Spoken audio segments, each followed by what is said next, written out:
Thank you, Malachi.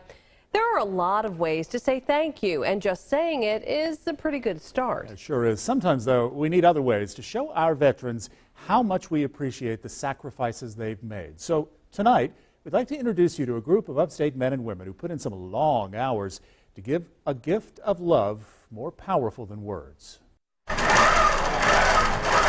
The men, and mostly women, who gather here, a house they call the Sew Inn, are all volunteers. Once a week. I look forward to Monday every week. Almost every week. The only Monday that we haven't sewn for, 3.5 years was Christmas Day. And I would have come, but, nobody else would. This house that is no one's home is part sewing circle, part textile mill, and completely dedicated to a single purpose, a weekly sacrifice of time and talent. There are many steps in preparing it that people don't understand. And a gift of terrific patience. It's very tedious. You have to be very precise with the squares you cut out. If you consider it takes sometimes as much as 40 hours to make one of these. Maybe longer, depending on how complex it is. But those who have given so much more than their time. This quilt is for Bruce Holcomb. I know that he's a veteran. He lives in Greenville.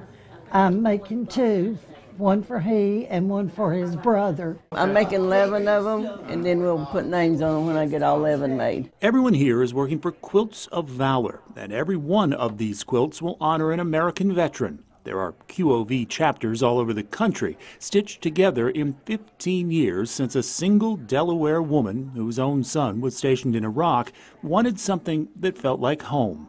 And now, this Anderson group will tackle its biggest challenge yet, 70 quilts to 70 vets on one Wednesday in November. It's very hard.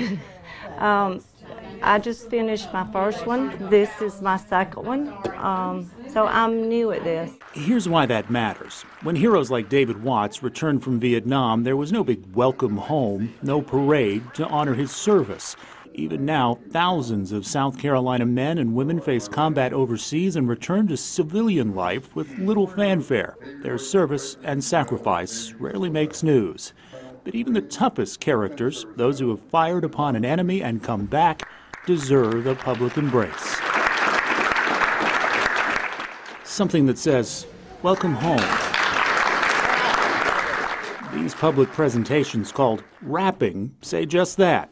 A symbolic embrace that means so much to vets and their families. When Dave Watts got sick, just a few months after his wrapping, it was his quilt that kept him warm. The same quilt that covered his body when he died. It's just an honor to be able to make quilts for them as a reward to thank them. I don't think it's the quilt, it's the thought behind the quilt that somebody cared enough to do something for them. At the Sew Inn, many of these quilters have their own military ties. Tina's husband was in the Navy, Marion's served in Vietnam. Tommy Forrest, who runs this chapter, was in the Air Force. I can't put it into words. When I got my quilt, October 22nd of 2013, I didn't think that anything could feel any better.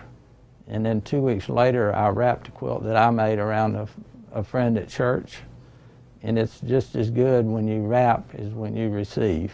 So for 11 months, these quilters piled patterns, stitched seams, and poured their hearts into an ambitious project. Countless hours of meticulous labor. Some of them served in World War II, so I'm anxious to get them wrapped. Will finally pay off. It is a very big deal when you know you're doing something for somebody that fought for their country. Robert Johns and Irvin Jones. This Anderson County church, 70 veterans from World War II and Korea. Thank you for your service. Thank you. Thank you. Those who served in Vietnam or kept watch in times of peace. I think it's the fact that nobody ever thought to do anything for them like that. I think that's what it is. One at a time, took a position of honor. Got the embrace of a house full of stitchers and the warmth of home. And tears just flow. While we're sewing this, we're thinking of them, and we have love in this. We put love in this quilt.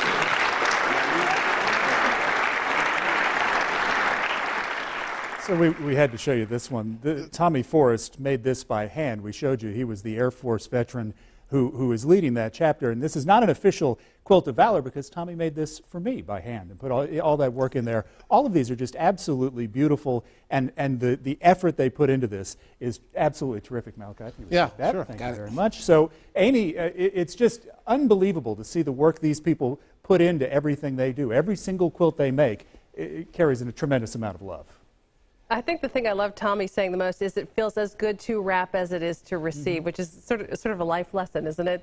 That giving back it means so much. It's true. And of course, Tommy's a veteran himself. I mean, look, every one of these veterans has already given a lot. No matter how they served, they have given a lot. And they are tough people, right? I mean, you have to be to serve in our armed services. But every one of them does get a little emotional when you see them get wrapped in that way. So it is very moving.